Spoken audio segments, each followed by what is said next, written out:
tenemos muy poquito tiempo, tenemos 40 minutos para poder desarrollar esta charla con ustedes y entonces lo que vamos a hacer es ir poniendo fragmentos de la obra de ellos, que está muy padre porque está dividida como en capítulos, de tal suerte que no van a tener que esperar hasta mañana ni la semana que entra, hoy mismo van a poder ver en qué continúa esta historia, pero quiero decirles cómo empecé la plática con ellos y ellos tendrán que contestar.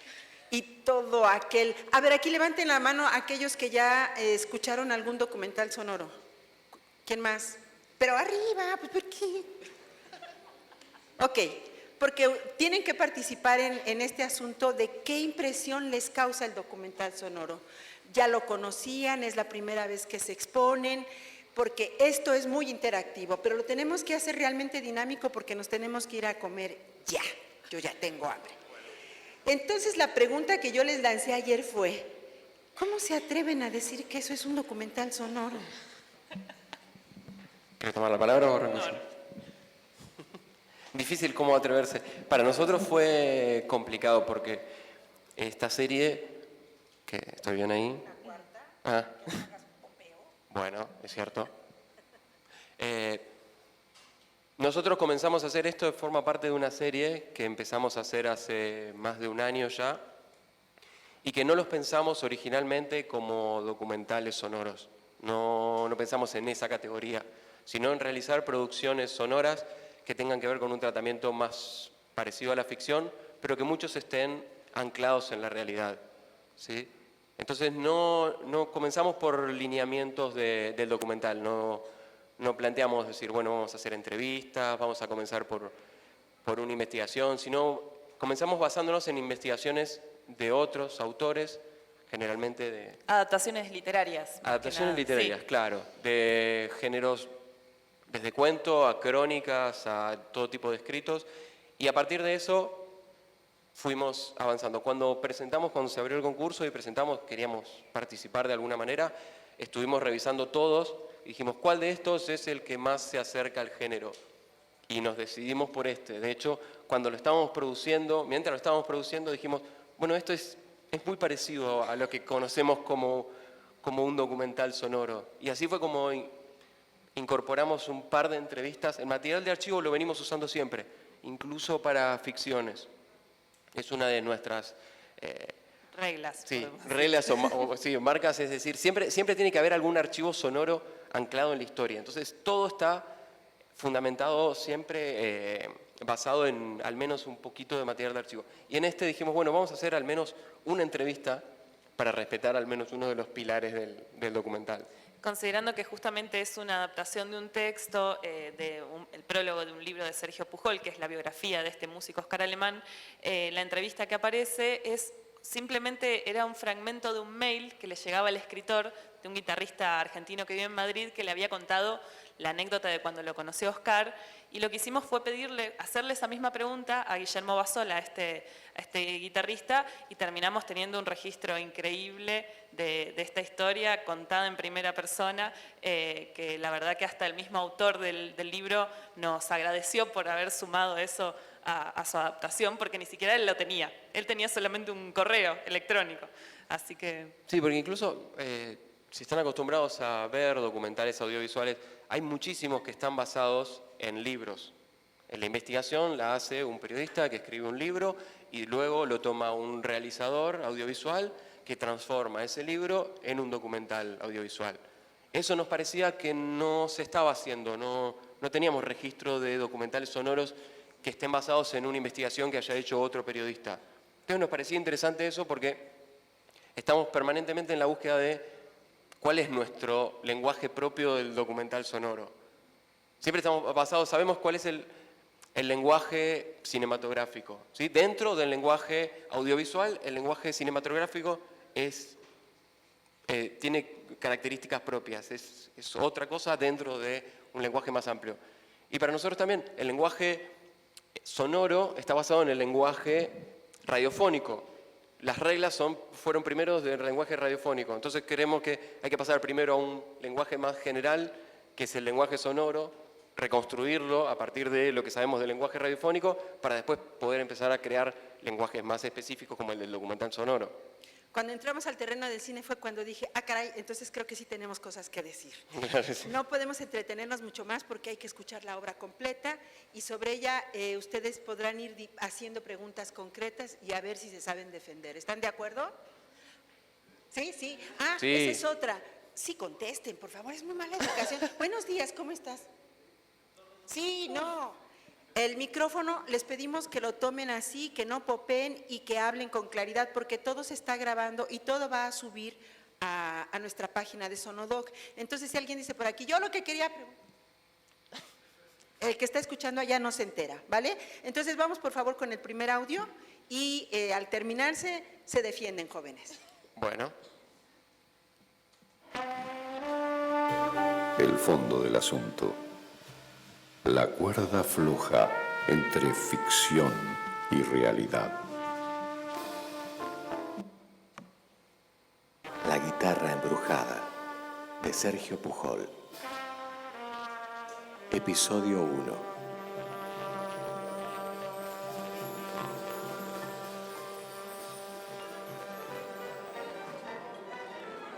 Verano de 2011, sábado al mediodía.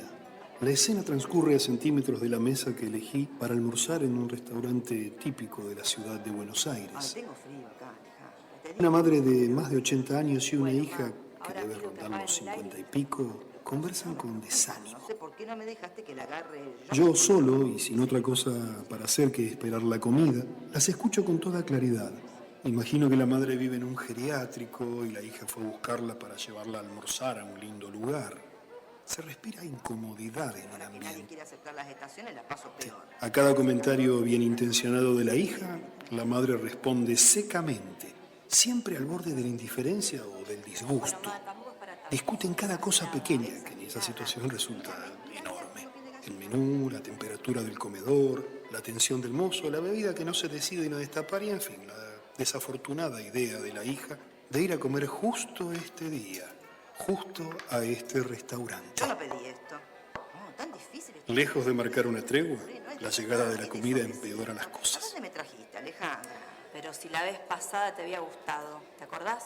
Comimos unos ravioles riquísimos. Ay, habrá sido la excepción de este lugar. Entre los vanos esfuerzos que la hija hace para remontar un encuentro que sabe será breve o larguísimo según como logre pilotearlo, se presenta el del fisgoneo compartido. Mirá, mamá, ¿ese no es Dringue Farías? ¿Te acordás de su programa? Lo veíamos, la revista de Dringue. Sí, ese. Qué joven que está en la foto. Lo fui a ver al teatro una vez con tu tía. Tenía una cara de atorrante que lo mirabas y sin que diga nada, te reías. Las paredes del restaurante están cubiertas de retratos de argentinos famosos, todos del astronómicamente llamado mundo del espectáculo.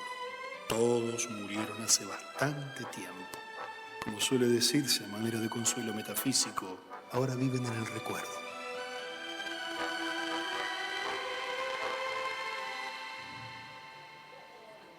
Y más allá está Troilo, y un poco más allá, casi adentro de la cocina, Tita Merelo.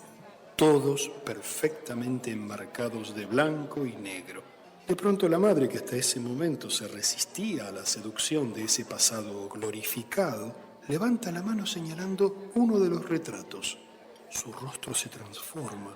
Lo viste una sonrisa leve que la hija celebra, aliviada, pero que no llega a entender en todo su significado. Ah, ¿a qué eres Oscar Alemán? Con tu padre lo íbamos a ver cada vez que podíamos. Bailábamos con su música. No sabes las cosas que hacía con la guitarra. A partir de aquel descubrimiento, y al menos durante el tiempo que durará el almuerzo, la relación entre ellas deja de ser ríspida. Queda mágicamente expurgada de resentimientos y malentendidos. La madre podrá rezongar de vez en cuando como un rasgo de identidad al que no quiere renunciar, pero el recuerdo de la música que una vez, hace mucho, la hizo feliz, cortejará el resto del mediodía y lo llevará en amable foxtrot hasta los límites de la tarde.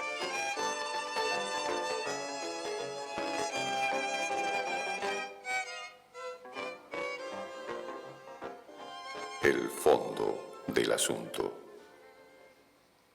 Ahí termina una primera capa. ¿Algo que decir? ¿Tienen algo que decir? Bueno. No, por favor, todavía no. ¿A qué retos se enfrentaron para realizar esto?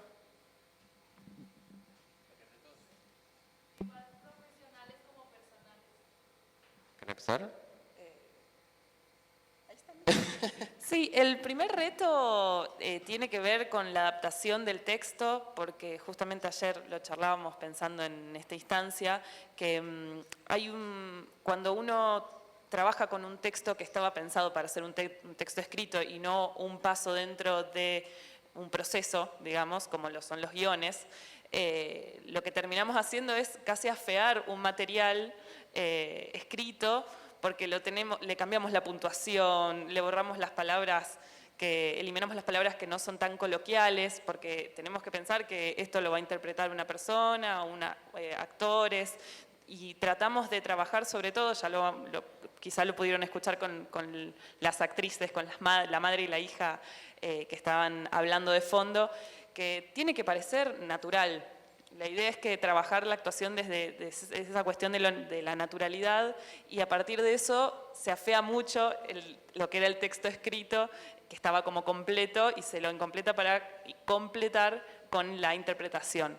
Así que ese es creo que el mayor reto en cuanto a la adaptación, por lo menos, que sobre todo a mí me pasa que amo mucho la literatura y estos textos que elegimos. Me duele en el alma tener que hacerles eso, pero sé que es por un bien mayor. Sí, que esa es quizá una de las tensiones que tenemos al principio. Ahora ya está más ablandada Lucía, pero al principio, como ella es la que elige los textos, ya viene enamorada del texto. Entonces nos sentamos y empezamos a destruirlo, y justamente la palabra de afearlo es realmente, uno lo ve escrito y a veces estas cosas son hermosas escritas, pero cuando las dice alguien, las recita alguien, suenan artificiales porque no son coloquiales, porque tienen una estructura que es difícil sostener el aire para decirlas enteras. Entonces sí, uno las ve en el texto y dice, y quedó más feo. Bueno, pero cuando pase al lenguaje sonoro va a quedar un poco más lindo. Y es realmente un desafío para nosotros el código de actuación, el código de la interpretación. Los actores, nosotros trabajamos con actores de la ciudad de Rosario. En Rosario prácticamente no hay ficción sonora. Entonces trabajamos con actores que vienen del teatro, hay muy poca producción audiovisual, entonces, un poco más lejos. Así. ¿Así? Exacto. Bueno, como ven, yo estoy siempre del otro lado, el micrófono no estoy acostumbrado. Entonces, es muy difícil, estamos tratando de encontrarlo todavía al tono ese exacto. ¿Cómo? Perdón. Es una intervención porque si no se nos va a ir el tiempo y hay que terminar la obra. Esto nos lleva un poco a algo que platicábamos anoche, que también tiene que ver con lo que es la arquitectura sonora. Nos metimos con la pintura. Cuando él comenzó a hablar de astronautas y demás, yo dije, no, ahí no voy. El asunto es que nos están planteando ellos cómo van construyendo estas historias y parten evidentemente de la imaginación. Y luego lo que hacen es justamente algo que a mí me gusta mucho decir, que es para escuchar en papel. Comienzan a escribir para que esto comience a escucharse de alguna manera. Y luego, si trabajan en par, pues uno lee y el otro comienza a imaginar y dice, no, ¿cómo crees que se cae en ese momento? Si se va a caer, se tiene que oír como huevos, como cáscaras, como cocos, cómo se oye, ¿no? Entonces, vamos a pasar a la segunda parte, porque ellos ya nos han planteado como esta primera parte de su lienzo. Quería decir una cosita, sí, porque realmente lo planteas recién, la cuestión de trabajar de a dos es fundamental, porque en esto que nosotros no tenemos el anclaje de la imagen, el sonido, nosotros estamos siempre al límite de hasta dónde se entiende lo que queremos decir, hasta dónde limpiar las narraciones de referencias temporales o de descripciones, cuánto de eso podemos mostrar con sonidos. En eso uno tiene una idea, el otro la chequea a ver si... La coautoría en ese sentido me parece que es fundamental, trabajar en grupos de a dos, porque además se hace más llevadero el trabajo. Uno no está encerrado como algunos escritores que se encierran y no ven a nadie durante un mes. No, es necesario en esto, en sonido, me parece que es necesario todo el tiempo estar chequeando con otro. Lo hacemos nosotros entre nosotros dos y si lo hacemos escuchar a alguien, a ver, ¿se entiende esto? ¿Se alcanza a percibir lo que queremos hacer? Es muy importante eso. Monitorearnos, eso es muy importante, monitorear lo que estamos escribiendo. Ahora bien, vamos a pasar a la segunda parte. Ya hablaron del lienzo que ellos tienden. Se imaginan una historia, la convierten ahora para que se escuche en papel, ahí hayan un lienzo. ¿Qué sigue?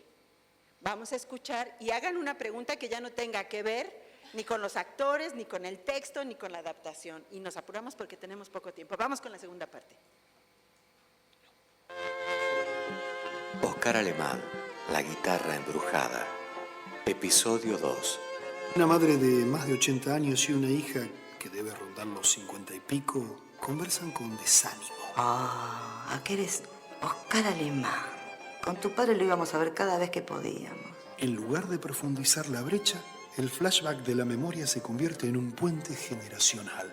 De todos los retratos de famosos que engalanan las paredes del restaurante, su madre solo se conmovió con uno, el que ella nunca hubiera imaginado, el único que ella no conocía.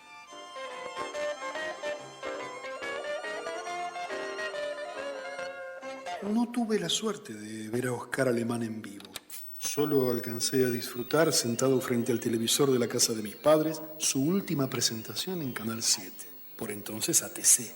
Era el año 1980. Vengan a entrar alemanes y muchachos, cuando busquen. Tengo ritmo y silencio, por favor. Guardo de aquello un recuerdo vívido, aunque fragmentario. Un hombre negro en traje blanco, casi un boicot al flamante color de la TV. Anteojos grandes sobre un rostro frágil y un tanto indescifrable. Veloces dedos corriendo por todo el diapasón de una guitarra acústica sobriamente electrificada. Algún paso de zapateo americano y para el cierre, la madera encordada en viaje hacia la espalda. No era rock and roll, aunque estaba cerca de serlo. Era algo más antiguo, pero no necesariamente de modé. Como si la escena musical mundial, sometida a un experimento de criogenia, hubiera quedado congelada en 1950 y pico y súbitamente recuperara el pulso. Como en los auditorios de las radios en los que supo reinar durante largas décadas, Oscar convocó esa tarde a un grupo de curiosos y viejos fans. No bien terminó su número, llovieron los aplausos mientras los apuntadores avisaban que venía el corte. Y ahí, así, quedó Oscar saludando con un leve movimiento de cabeza. Era un músico de otro tiempo, un fantasma de la Argentina de nuestros abuelos y nuestros padres. Nos había visitado para hacer su número de jazz y music hall en el país de Serú Girán, la música disco y la censura. ¿Cómo saber que aquella sería la última vez? ¿Qué importa tu canción?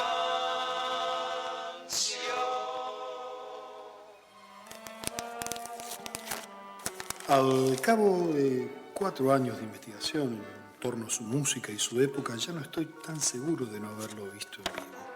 Su guitarra embrujada, encandilando a miles de espectadores en las noches de los 40 o 50. O su heroica reaparición en la década del 70, cuando muchos ya lo daban por muerto. Son imágenes que no dejan de visitarme cada vez que oigo o pronuncio su nombre. También lo veo haciendo su número de música hawaiana a 2 guitarras con el brasileño Gastón Bueno Lobo, conversando con Jocelyn Baker en un tren que los conduce a Hungría. O tocando en los camarines del Casino de París su tema Mi Hombre frente a Duke Ellington, que lo quiere en su orquesta.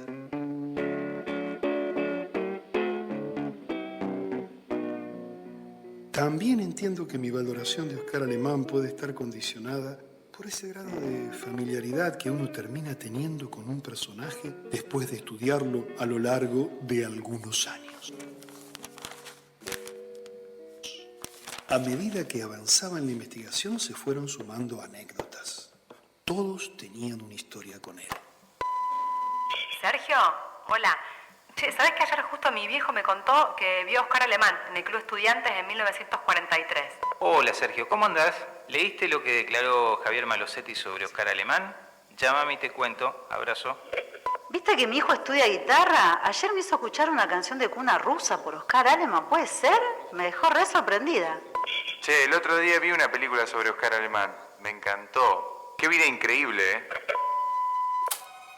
En un cruce de mails, el guitarrista argentino Guillermo Bassola, que vive en España desde hace unos años, le confesó que su vida cambió completamente la vez que, casi siendo un niño, lo vio en vivo a Oscar. Pese a ser ya un señor mayor, tenía un swing increíble y tenía una agilidad y una gracia increíble sobre el escenario. Tocaba muy bien, cantaba, bailaba, hacía chistes, hacía bromas tales como tocar con la guitarra puesta en la espalda, o sea que era un showman absoluto, bailaba, era maravilloso. Yo creo que ese fue un momento absolutamente decisivo en mi vida, que fue cuando dije, yo quiero dedicarme a esto.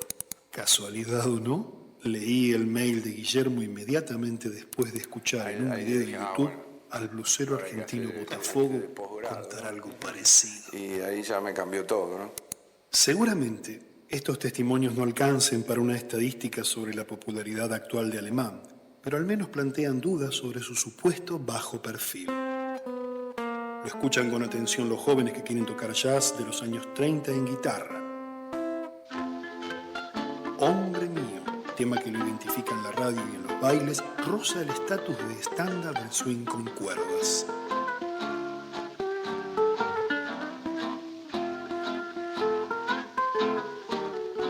Y el riff característico de su versión de Tengo Ritmo es tan idiosincrático como los de Sucio y Desprolijo de Papo y Post-Crucifixión de Pescador Rabioso.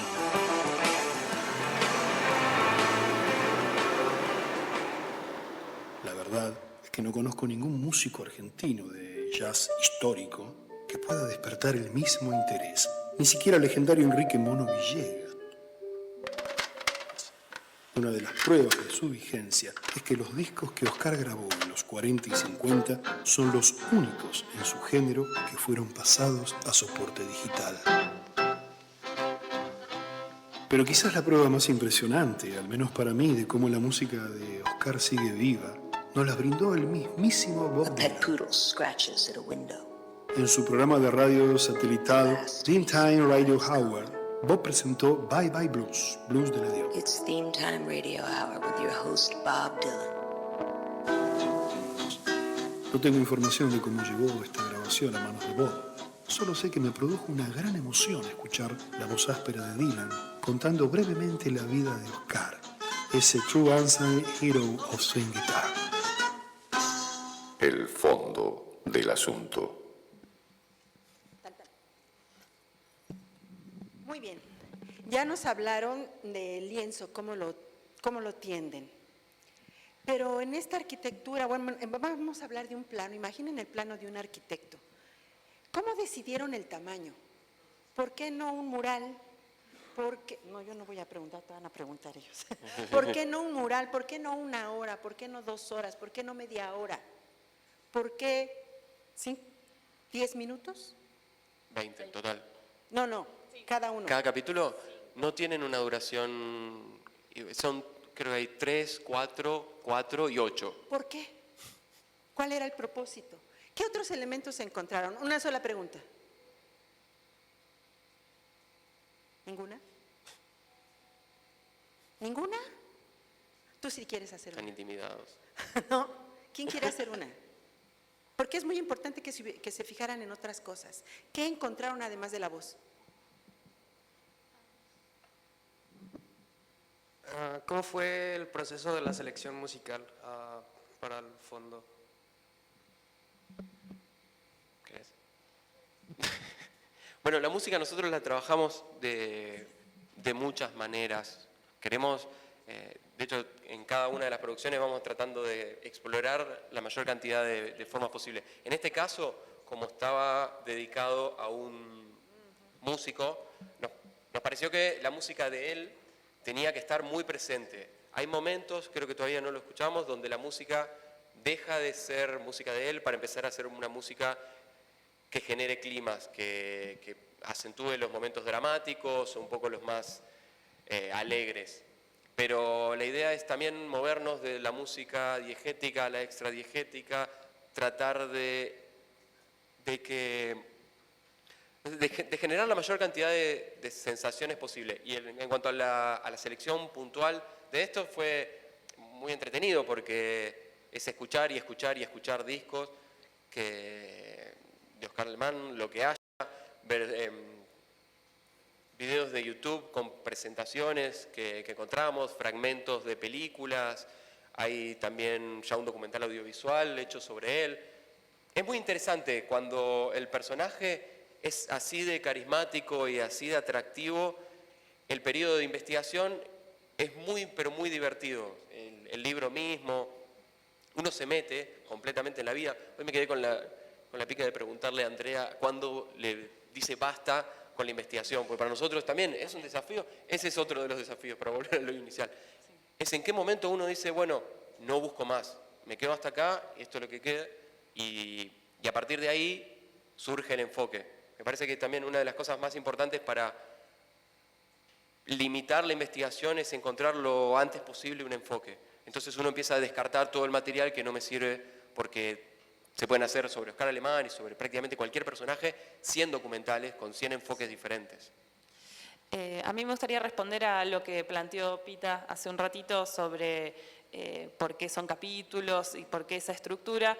Nosotros pensamos, bueno, si bien es una adaptación, en primer lugar nos interesa esta cuestión un poco como las producciones de Netflix, que es como cuánto tiempo me lleva a contar esta historia. Esta historia me lleva, bueno, no sé, las últimas series, hasta desde Love para otras, bueno, en 8 horas yo cuento esta historia. Bueno, ¿en cuántos capítulos, cuántas unidades narrativas encuentro para contar esto? Y bueno, un capítulo de 1 hora, otro capítulo de 40 minutos, otro de media hora, lo que vaya pidiendo la misma estructura, digamos. Y nosotros, como trabajamos en una radio, en Radio Universidad de Rosario, es un contenido que nació con la idea, yo era productora de un programa informativo, que se llama La Marca de la Almohada, que es la segunda mañana, digamos, de la radio, en la que eran 3 horas de notas con políticos, con situaciones terribles que pasaban en la ciudad, y yo dije, ¿por qué no poner este material, algún material donde se invita a la ficción o a conocer personajes históricos reales argentinos, de cualquier lugar del mundo, un ratito antes de que termine el programa, como para que respire el oyente, porque es un oyente que está muy atento y que quiere escuchar y conocer lo que está pasando, pero que también está esperando que le cuenten cosas. Entonces, la idea de la serialización también era, bueno, ese oyente de la mañana que se está informando, que va y viene, que pueda tener una atención concentrada en 3 minutos, 4 minutos, pero que la pueda seguir al otro día. Entonces era durante toda una semana, 4 o 5, de lunes a viernes, por ejemplo, o de lunes a jueves, escuchaba al final del programa cómo seguía esta historia, como si fuera una serie, básicamente.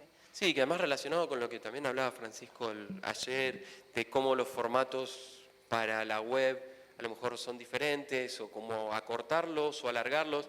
Nos parecía que, bueno, la web tiene, que lo tiene también la computadora, es un formato interesantísimo que es la playlist, ¿no? Uno le ofrece, que es lo mismo que, como hablamos, cuando Netflix saca una serie entera y después cada uno se administra como lo quiere ver. Es muy difícil, con Netflix es tentador, uno a veces se come una serie en 2 días y bueno, no hizo nada durante esos días de trabajo, pero nosotros también nos parecía que invitar a un oyente a escuchar un audio y que el oyente vea que dice 22 minutos el audio, es por ahí menos tentador que decirle, mira el primer capítulo, escuchá el primer capítulo, que dura 3, y si te interesa, lo seguís escuchando. La playlist, además de reproducción automática, hace que una vez que termine el primero, arranque ya el segundo, que es la misma lógica de Netflix. Entonces, después es el oyente el que tiene que tomar la decisión de dejar de escucharlo, que es más difícil.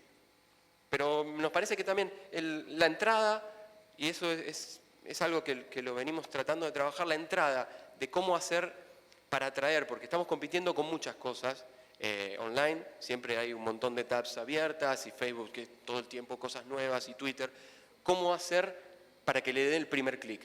Después ya está en el realizador cómo lo lográs atraer, cómo lo lográs sostener al oyente. Pero el primer clic es muy difícil porque estamos compitiendo con muchas cosas. Entonces, a lo mejor invitarlo a escuchar un audio cortito que solo te pedimos 3 minutos de tu atención y después si te gusta lo seguís escuchando.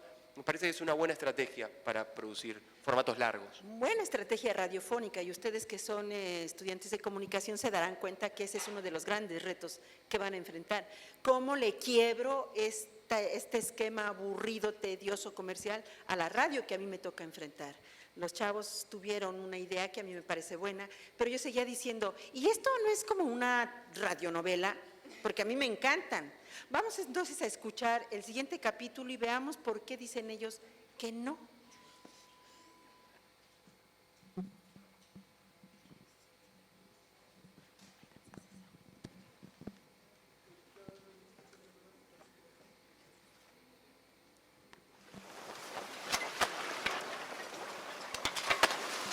Oscar Alemán, La guitarra embrujada, episodio 3. A diferencia de la parábola ascendente del artista latinoamericano que finalmente triunfa en Europa o en los Estados Unidos, la vida de Oscar dibujó una parábola descendente. Regresó a Buenos Aires en medio de la Segunda Guerra Mundial siendo prácticamente un desconocido en su propio país. De todos modos, la nueva emigración en su vida abrió una instancia de masividad para su música que nunca antes había tenido y que probablemente tampoco hubiera tenido de permanecer en Europa el resto de su vida. A few years after Christopher Columbus had discovered the New World, a number of famous explorers, still in quest of a mythical path of gold to the Indies, landed in that part of South America, now known as the Argentine. Quizá la Argentina no fuera el paraíso del jazz, pero era un país seguro y próspero con intensa vida musical.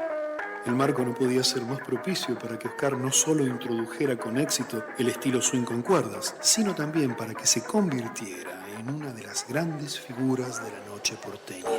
¿Vamos a bailar? ¿Pero cómo? ¿No era que no sabía? Esto sí que es. Vamos.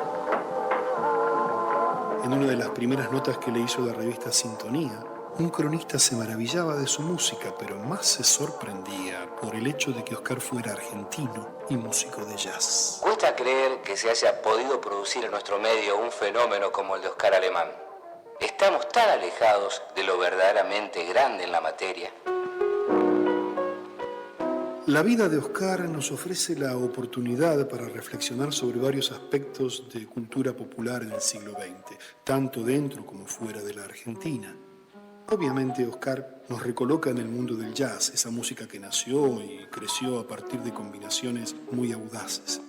Con su imaginación artística y su vida aventurera, Oscar realizó un personal aporte a ese proceso de hibridación. This is a jam session.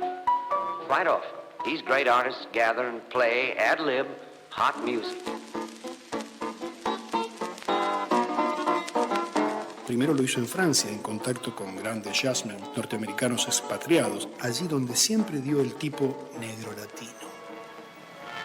Am Grabmal des unbekannten Soldaten in Paris. En la Navidad de 1940 volvió a Buenos Aires, expulsado por los alemanes.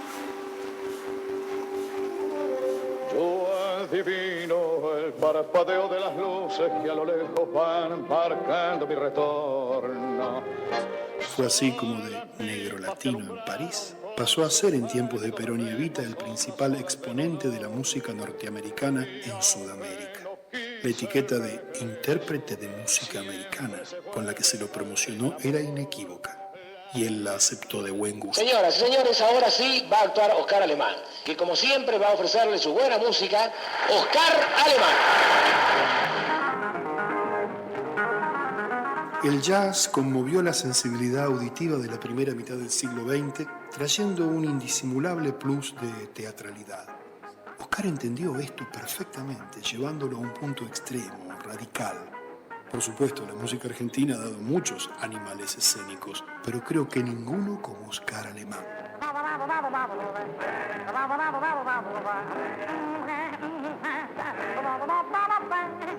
Para esta afirmación, que puede sonar temeraria, me recuesto en unos pocos minutos filmados y en los recuerdos de quienes lo vieron actuar su música sobre un escenario.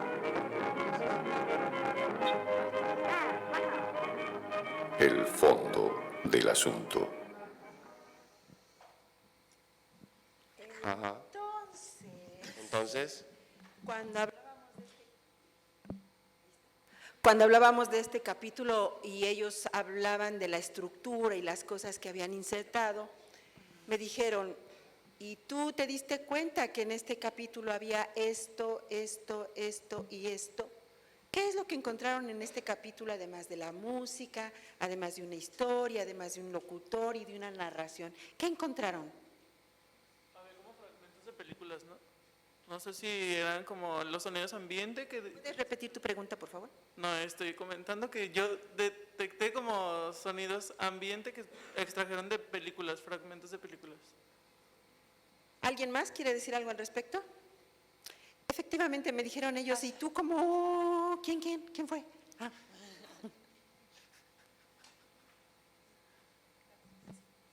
Ok, bien. A mí me llamó la atención que esperaba más silencios entre la música y la voz, y era constante, entonces a ti te obligaba a seguir escuchando todos los detalles. Pues resulta que estos jóvenes hicieron un trabajo de investigación fuerte en cuestión de sonidos. Y me dijeron, ¿eso te parece parte de una radionovela? Ok.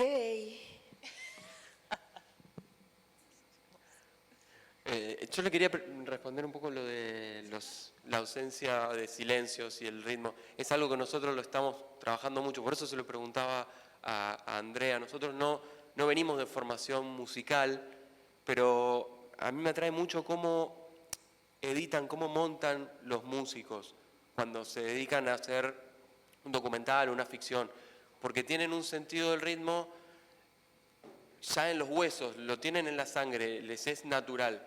Para nosotros lo estamos buscando todavía. Es más bien intuitivo. Sí. Sí.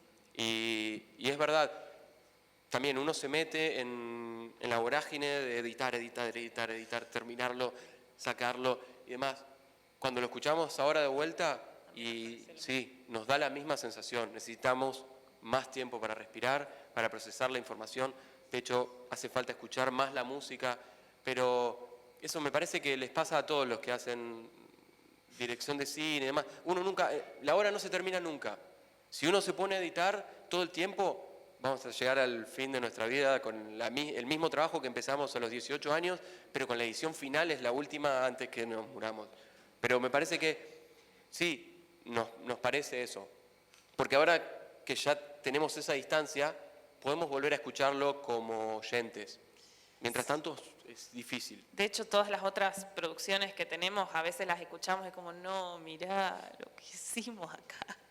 Como que también vas aprendiendo mucho justamente de producir. No quedan muchas otras opciones. ¿Hay fragmentos de películas? Sí, los hay. Sí, hay fundamentalmente las cosas que se escuchan en inglés, es un fragmento de un documental norteamericano hecho sobre la Argentina de esa época.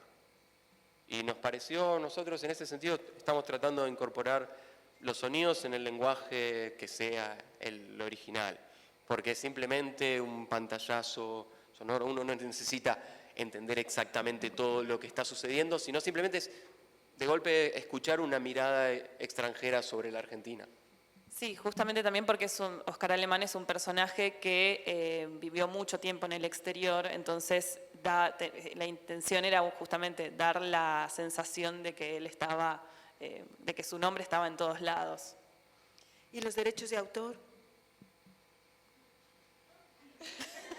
Aún no nos llamó nadie. Ese es tema de ética, pero es otro Sí, día nos no, es meteremos cierto. en un asunto. Nosotros alguna vez lo charlamos con alguien que nos dijo, mientras forme parte, bueno, esto sale en una radio universitaria, dice, mientras sea universitario y no sea con fines de lucro y demás, bueno, se puede llegar a trabajar, a pelear si alguien lo llama. Ojalá llegue el momento que sea tan conocido como para que nos reclamen derechos de autor. Todavía no, es llegar a la cima, nos parece eso. Por eso El llevo juicio. 40 años trabajando para la radio pública, justamente para poder usar todos los archivos. Miren, tenemos 37 minutos, nos dicen que son 40 minutos para poder dejar espacio para preguntas, pero a nosotros nos parece que es mejor ir intercalando las preguntas, Sí. porque entonces va dentro de una misma dinámica de lo que estamos haciendo. Así que si nos permiten los organizadores, nosotros ocuparemos la hora con esta dinámica. Aprovecho para decir que este es un trabajo muy cuidado. Yo lo escuché con audífonos, lo escuché en el auto, lo escuché en casa, y es un trabajo impecable de edición, en las mezclas, en la transición, en las transiciones. En cine se cuida mucho lo que es la edición, si se dan cuenta incluso la premian, la edición. Bueno, a estos jóvenes yo también les daría un premio por la edición. Entonces hay que escucharlo con mucho cuidado. La serie de ellos va a estar programada mañana todo el día, así que la pueden escuchar en la sala de escucha que está allá abajo, la vamos a estar proyectando. Esta palabra la vamos a aceptar ya durante todo el día para que pueda haber diferentes emisiones. Cuenten la historia. Sí, quería agregar algo. De nuevo, volviendo a los desafíos, porque escucharla con audífonos nos parece que es la única forma de poder apreciarla a esta hora en particular, por una cuestión de vuelta, desafíos técnicos nosotros tenemos.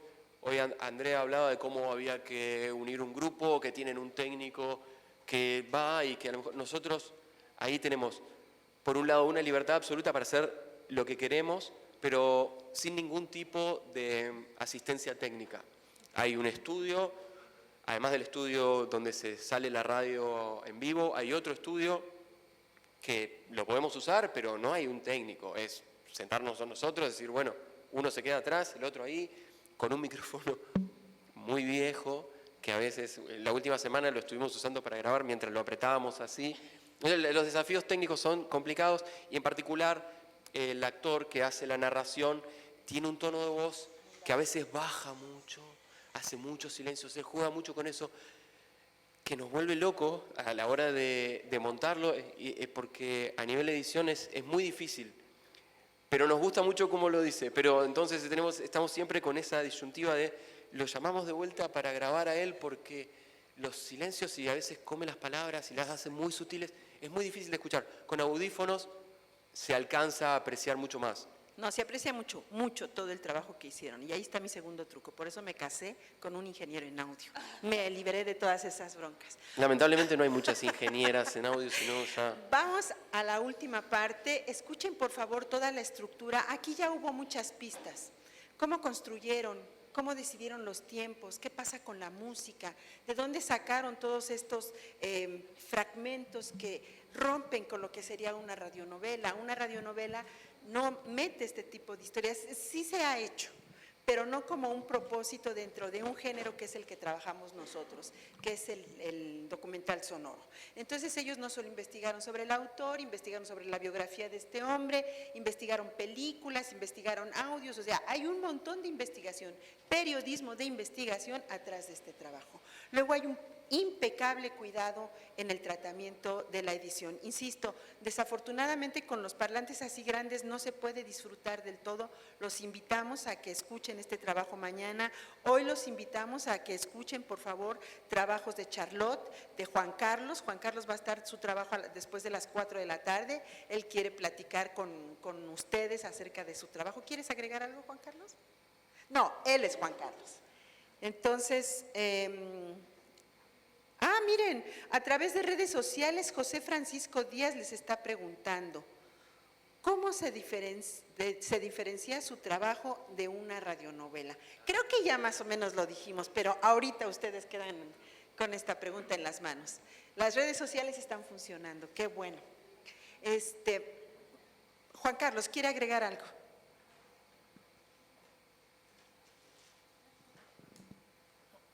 Hola, buenas tardes. Este es un ejemplo claro de los límites y los no límites entre un formato y otro formato, o un soporte y otro soporte. Yo he estado escuchando con atención la obra, la escuché completa, y si bien reconozco que es un documental radiofónico, el peso de este trabajo no está tanto en lo que para mí es un documental radiofónico, porque ustedes apoyan mucho en la dramatización. Yo diría que es el 80% del trabajo. ¿Cómo lograr entonces que la audiencia o que los que hacemos este tipo de trabajo no lo encasillemos en otro formato o otro género? Ese es el reto del realizador. Y ustedes han tenido un trabajo de investigación muy amplio y este trabajo realmente lo salva el hecho de haber incorporado esos elementos que forman parte de una realidad que está en el pasado y que ustedes la traen al presente. De lo contrario, no sería un documental radiofónico. Estaría formando parte o sería una dramatización, sería un radiodrama, lo que no sé en este momento qué sería, ¿no? Pero precisamente lo que quiero aclarar es eso, que trabajamos el concepto de documental sonoro a partir de historias reales. Esta es una historia real y que ustedes están recreando. Y aquí entonces es válida la utilización del recurso de la dramatización. Para que quede claro, porque quizás pueda generar confusión entre quienes están aprendiendo ahora a hacer el documental radiofónico. No es la tendencia general utilizar la dramatización dentro de los trabajos. El documental sonoro apela más a la realidad cotidiana, esa que está allá afuera y que nosotros formamos parte de ella también. Nos convertimos en artistas, en creadores, en periodistas que reflejan esa realidad y las historias que genera a partir entonces de este elemento de recreación, de creación artística dentro de lo que es el mundo sonoro. Muchas gracias. Gracias. Gracias a ti, Juan Carlos. ¿Se escucha? ¿Ahí se escucha? Muchas gracias. Esta es la oportunidad que tienen esta tarde. Bueno, este día va a haber obras de Juan Carlos, él a las 4 de la tarde. Charlotte, ¿a qué horas nos podrías compartir con los jóvenes tu obra que también se va a presentar hoy? En la sesión de escucha se va a poner hoy obras tuyas. Bueno. Juan Carlos va a estar a las 4. ¿Tú quisieras estar? Yo estoy en el taller. Pero se pueden acercar a Charlotte. Bueno, claro, por supuesto. También va a haber obras de Alejandro Cornejo, ya se nos escondió, pero algunos de ustedes ya lo conocen. Y mañana podrán escuchar obras también de Francisco Galay, de Andrea y de Carla. Todos ellos son destacados documentalistas sonoros, aprovéchenlos, quién sabe si algún día regresemos a Ocotlán, porque queremos viajar por todo el mundo y por muchos países, y una segunda vuelta aquí, bueno, yo por lo menos creo que no voy a llegar a la segunda vuelta, a lo mejor los jóvenes que están por aquí sí. Entonces, aprovéchenlos, están aquí, escuchen sus obras, las están presentando jóvenes que ya se prepararon, ya se capacitaron para estarles transmitiendo todo el día. Mañana vamos a empezar más temprano y se terminará hasta las 6, 8 de la noche. Entonces aprovéchenlo y aprovechen que están aquí los autores para que les puedan hacer preguntas concretas. No hay como escucharlo con los antifaces y con audífonos. Es otra experiencia, por lo menos es lo que nos han dicho todos sus compañeros. Ayer una joven, antier una joven, ¿cuándo fue Juan Carlos? Antier o ayer, que nos regaló una frase que nos gustó muchísimo, que decía, francamente, no hay que ver para creer. ¿Cómo fue, Juan Carlos? ¿Te acuerdas? Cambió el dicho. No ver. Dijo que usarlo no ver para creer. Ella sí se dio cuenta. Bueno, me tocó entrevistarla en la parte de abajo, en la zona de escucha, y nada más dijo que ahora iba a invertir el dicho, entonces dijo, no ver para creer, después de que escuchó el documental. Que no fue lo único que dijo, también dijo que le había gustado mucho la obra. Entonces, también todas estas, Estas entrevistas nos ayudan mucho para poder difundir el trabajo de Sonodor. Lo que queremos nosotros es realmente ir sembrando semillitas de lo que significa este género tan apasionante para los comunicadores y que con toda franqueza se los puedo decir, enriquece mucho el trabajo que ustedes como periodistas tendrán que hacer en el siglo XXI y si quieren ser competitivos. No solo se trata de ir y de juntar una nota, no solo se trata de redactar padre, sino que también se trata de tener sensibilidad y tener esta vena artística que permite, ¿no? Yo ya casi no voy a tomar el micrófono, estamos por terminar. Sí, Te tocaría a ti presentar la última parte. Bueno, sí. Igual quería retomar un poquito la cuestión de los límites del documental sonoro y cuáles son. Y me parece que en este sentido, al no estar todavía bien definidas las fronteras de qué es un documental sonoro, y el documental audiovisual también está en esa pelea constante, se van incorporando recursos nuevos todo el tiempo. Hay documentales audiovisuales hechos enteramente con animación, cosas inimaginadas hace 10 o 20 años. Nos parece que en ese sentido es muy interesante que haya esa tensión entre el fortalecimiento de algunas fronteras y la expansión hacia nuevos terrenos todo el tiempo. En ese sentido, sí, como estudiantes, me parece que es interesante primero hacer los documentales según los libros, ¿sí? Aprender a hacer las entrevistas, aprender a cortar, aprender a formar una estructura narrativa de cómo construir una historia, la arquitectura exactamente. Bueno, tenía 5 analogías de arquitectura, pero las vamos a dejar para el año que viene. Pero me parece que eso es fundamental. Como estudiantes, primero fortalecerse, pisar sobre terrenos, sobre cimientos fuertes, para después sí, cada uno encontrar su estilo y elegir hasta dónde estirar la frontera del documental. Eso me parece que es fundamental. Y siempre que hayan esas tensiones, la tensión fomenta la creatividad, siempre. Por eso también la idea de trabajar en grupos, de trabajar al menos con otra persona, para estar constantemente chocando un poco, tironeando, esa tensión, esa negociación permanente, fomenta la creatividad y genera que surjan cosas que a lo mejor, si no, en una propia cabeza, hasta que uno no las expresa y se las dice a otro y el otro las recibe y las interpreta de otra manera, no aparecen. En la cabeza propia solo están las ideas. ¿Qué sigue? Bueno, sigue el último episodio, este es un poco más largo porque tiene un final sonoro y un final musical, así que bueno, nada más, escúchenlo.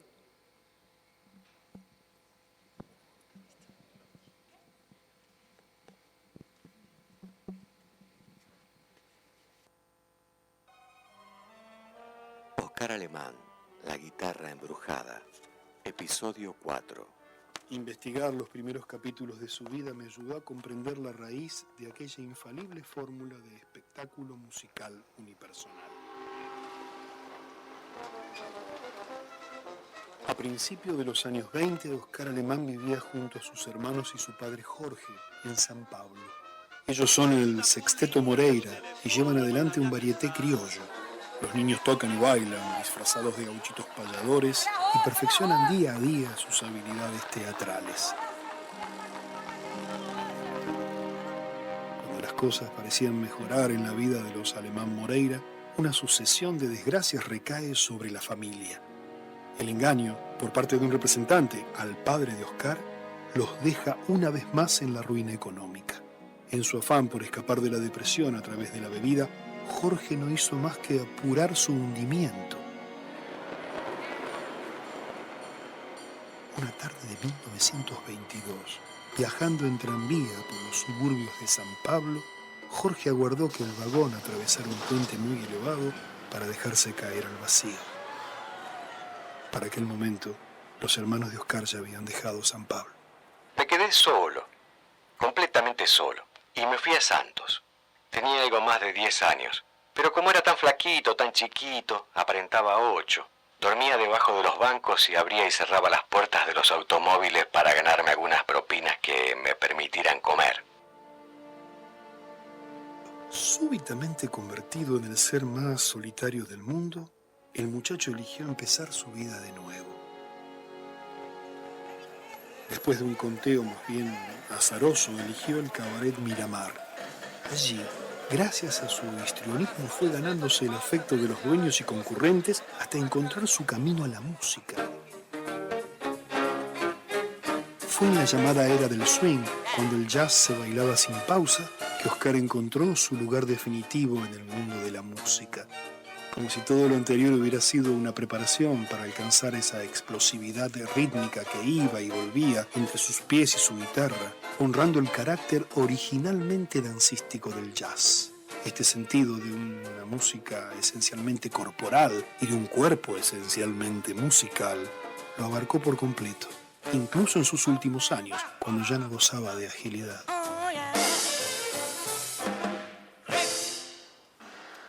En 1972, después de 15 años sin grabar, Oscar pisa los estudios de Young para hacer Alemán 72. Los técnicos han colocado 2 micrófonos a cada lado de la guitarra para captar no solo el sonido del instrumento, sino también el de los pies. Pero a pedido del músico, los técnicos alejan un poco los micrófonos para que él pueda brindarse más plenamente. Oscar necesita espacio para tocar, necesita espacio para moverse mientras toca. Ese despliegue de energía que dispensaba sobre un escenario debía producir al menos una sonrisa. Su gracia mayor, esa que evocan sus viejos fans cuando afirman que hacía lo que quería con la guitarra, era tocar virtuosamente en una situación risueña.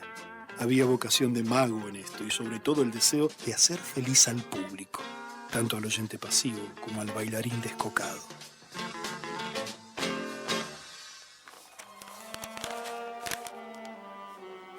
A medida que iba profundizando en este aspecto fundamental de Oscar, recordé la novela de Alessandro Barico, Novecento. Allí se narra la vida de un pianista virtuoso, pionero del jazz, que nunca baja de un transatlántico. Su destino parece ser el de animar la vida de los pasajeros, hacerlos felices todo el tiempo que sea posible. En un tramo del libro, Barico le hace decir a su personaje algo que inmediatamente asocié con Oscar y su tiempo. Tocábamos porque el océano es grande y porque da miedo. Tocábamos para que la gente no notara el paso del tiempo y se olvidara de dónde estaba, de quién era. Tocábamos para hacer que bailaran, porque si bailás, no podés morir y te sentís Dios. Alemán, su música y sábados continuados, Morita. Morita.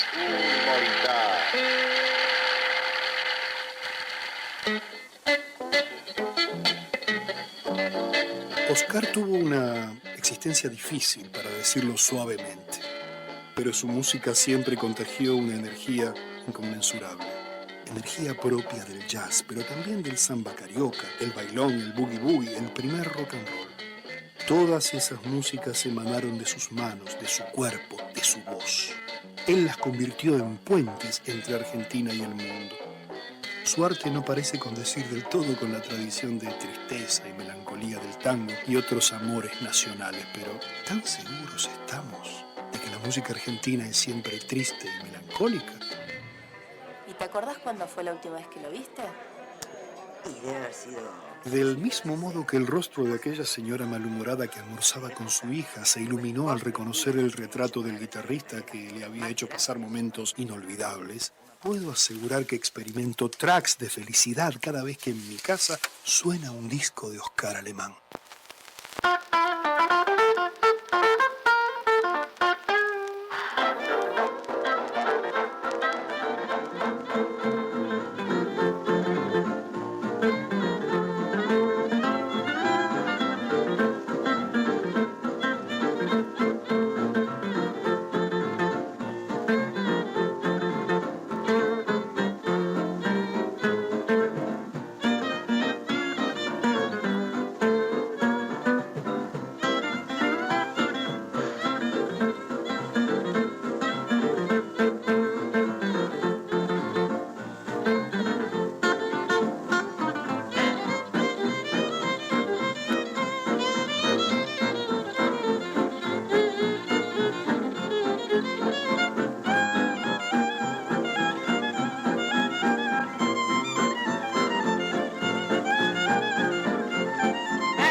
fondo del asunto, la cuerda floja entre ficción y realidad.